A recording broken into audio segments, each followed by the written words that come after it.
Hello, welcome to the SCGTour Online Championship Qualifier number 1. I am Nick Miller alongside Michael Bonde here. Pleasure to have you on. I've done a lot of interviews for the SCGTour, but we don't get to talk to players around the world that often. And one thing, even though we're kind of in a bad time and we don't get to hold in-person events, for the SCGTour, we get to have players from around the world now competing in our events.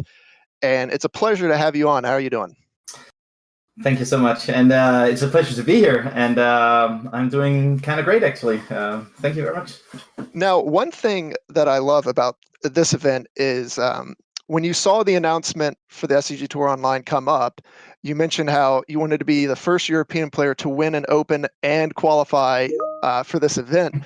And I love the story about when you won the Open in Worcester back in 2013, even though it was pre my time. Take us through that time, because I know you had traveled over with some of your other friends, and take us through that whole story, because I love this one. It's been told to me for a long time. Yeah, so it was like in my just before I broke through to the professional scene, and I asked on Twitter if anyone wanted to travel in the US during like the summer vacation, and Joe Larson said that he wanted to, and we made a trip for 2 months where we just traveled to every single GP and SCGTour in like the area. And then Thomas Enevoldsen and Christopher Larsen got there 1 month later, and all of a sudden we were like a group. And then Todd Anderson and Brad Nelson asked us if we wanted to go to the pre-release in Roanoke. So we rented a car, went down to Roanoke, stayed there for a week or so, 10 days maybe. Went to Richmond, top 8'd the team GP, me, Thomas, and Christopher, and then we went to Worcester, where I won the tournament. So like a perfect round, what's it called? Like end of a great trip. Yeah, it's always funny because we hear about these origins of the European death and taxes players taking over, and that was kind of like part of that time. You of course won the Standard Open with the Aristocrats deck. Yeah. But Thomas and y'all were playing the D&T deck as well, and he put up a top 8 I think in that time as well. And obviously you guys ended up teaming together, winning a Grand Prix later on as well. I think Thomas top 4 in Cincinnati, where he got beat by Caleb Durwald with like a Tesserator deck. It was before Death in Texas was like super popular, and somehow he had like an invitational invite, and us or me winning Worcester also gave an invitational invite. So that was like the last tournament of the circuit. That's why Thomas went there as well. And I think I lost to Dave Shields for top 8 at that invitational, where we went 7-0-1 and 8-0 with Death in Texas as well. Yeah, and then you guys got roped into meeting up with Brad and Todd and the Roanoke crew. And I know even later on, Larson came back for another pre-release. I think it was Magic Origins at some point. So your guys' connection has been really interesting. Yeah. And for some Europeans, you guys know Roanoke a lot better than a lot of the Americans here. Yeah, I think when Michael Majors was living in Roanoke, I think Christopher Larsen went there and just stayed there for like 2 weeks or 3 weeks or something like that. And I think maybe he visited Brad as well. I haven't come back. I didn't have the time, but it was definitely like a pleasure to meet the upcoming grinders at that point. I guess they were established as well, but now they're like superstars. But at that point, they were like SCG grinders, and now they're, you name it. Yeah, now... So you had the goal, you've already qualified. I think you were the first player to qualify for the championship qualifier here. You ran off the 4-0 with Mono Red early on. And it looks like you've been playing a lot more of these daily events, trying to queue for the seasonal one. So, is that your goal as well? And what have you been playing in those events? Or are you just sticking with Mono Red? Yeah, my daughter is like sleeping at a time where it's super convenient to play like the 3. For the European ones, it's a 3 p.m. Tournament, and everyone's playing pretty fast, so it's like over in 3 hours. So you can get like 4 hours of very good Magic in from 3 to 6 p.m. So I've just been playing like 5. I think I went 3 times 3-1, 1-0-2, and then a 4-0. Giving me 24 points, I think, and I'm just the next week I'm trying to like just get enough points to be secured for the big one. I can't even remember what the super challenge seasonal championship. Yeah, okay, seasonal championship. And of course, if you do well today, well, we're recording this on Friday, but today when you're watching this, you can already lock up an invite if you do well in this. Have you thought about what you're playing? Yeah, so I think everyone's playing Band or Timur Rec because it was really like the powerhouses of PT1 and PT2. And in 1 week, I don't think people necessarily broke it. So I've been testing a little bit with Cavalcade Red. I played the one where Louis Del Toro, who just came out of a top 8 of the PT. Right, and is also playing in this event. Yeah, he got the 10 points from forwarding against me. I went 3-1. I played Cavalcade Red. It's like a super aggressive red deck with a lot of 1-drops and the Cavalcade that deals 1 damage. Just to try and go under. Yeah, it seems pretty good if you don't want to play Rakdos Knights, which is also one of the decks that's like hyper aggressive in the format. What do you think about the format in general? A lot of people have issues with the ban situation coming off of the banning of Agent and Fires and all that, and with Wilderness Reclamation taking over. Do you feel like the format can be attacked, or is it just Growth Spiral's world?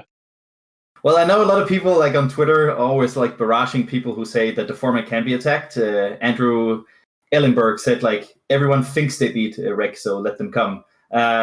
But I think the bigger tournaments, the more the really good players and tuners actually get to play. So having the SCGTour, like the in real life events, being like a little bit off schedule right now, you haven't really had the players really testing and playing every single week to try and fine tune the decks and just beat Timur. I think SCG has like a lot of how do you say that in English?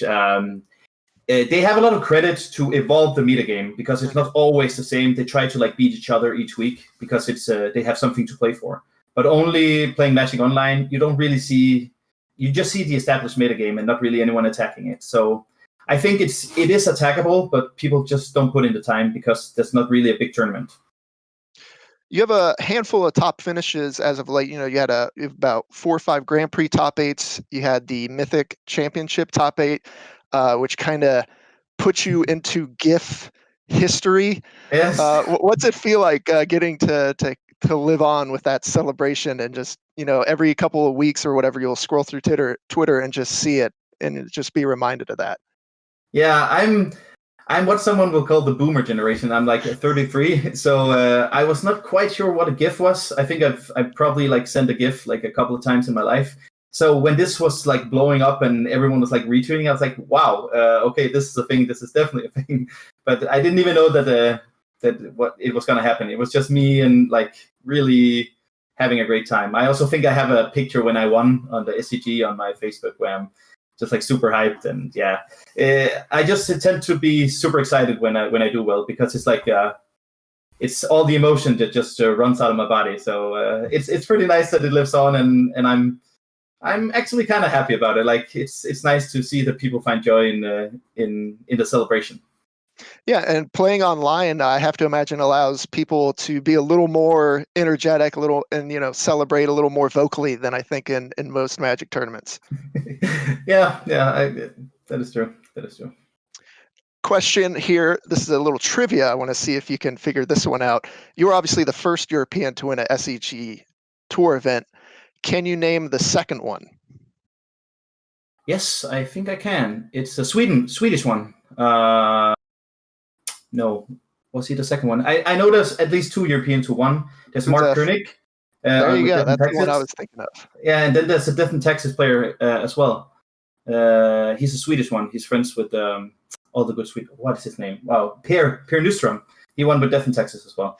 That's right. I didn't even factor that one in. That one just flew under the radar. So we've had 2 D&T players, which is pretty good. Yeah. Another question here, what have you been doing these 3 months or so while everyone's been kind of locked inside their houses, riding it out? Obviously, we have Magic to play online. What are some of the other things you've been doing to keep yourself occupied? So I've done like a lot of like objectives in the house. Like I put up some pictures and built like a plant box for garden. What's it called? Like for lettuce and stuff out on my new terrace. Then I've just been a father for my daughter and doing my thesis, my master's thesis at the university. So there's been a lot of and then some sports. I'm going to sports right after this one to be ready for tomorrow. Got to get in the physical exercise to prepare mentally. Yes. So and also so you can eat some great food and drink some nice beverages. What are we doing physically wise? We playing some tennis, I think you told me about, or a variant of tennis? Yeah, today I'm gonna play some paddle tennis with some people from the Teachers Academy when I went there, and then I'm gonna play handball. It's like a European sport. I think it's originated in Denmark or Holland or something like the Netherlands. But those are the two like primarily. I don't play football or soccer or American football, but I just play something with my like a catcher or like a disc or something with my hands. I think that's very nice. And what are you getting your master's in? It's a weird English word. It's pedagogy, which is like a German. In Old Greek, is paideia. It's basically social science. It's anthropology, psychology, philosophy, and sociology, like all mixed together. Where it's like focused on children. All right, and you're a teacher, correct? So that kind of all works together. I'm the European Shaheen Surani. So your two philosophies are quite different, though. When Shaheen plays a lot of Esper cards, you play a lot more creatures than he does. that is true. That is true. All right. So, what are your expectations for the tournament? We'll wrap up here. We've got the championship qualifier, and then obviously you're trying to get enough points to play for the seasonal as well. Yeah, I think hopefully my deck choice is a little bit of a wild card. I hope the deck does well, and I do like a medium finish to unlock like 20 points or something, like 10 to 20 points. So I'm at least like at 50 points, so that I can grind up to the last. I think you always aim for first, but if you think that first is the only like obtainable goal, then you just kind of get crushed if you don't get there. So like a medium just outside of top 8 would probably be like my preferred finish, if not aiming for first or top 8. So I think like a medium finish would be good in the first one. All right. Well, everyone here at SCG is excited to see people playing this event. We're excited for, a global event. We've had a lot of, Americanized and East Coast events. So this is really the first time we get to see people from around the world playing, and it's going to be a pleasure to watch everyone battling. Yeah. So, Michael, thanks for joining me here. Stay tuned to Star City Games all weekend long for the action here online.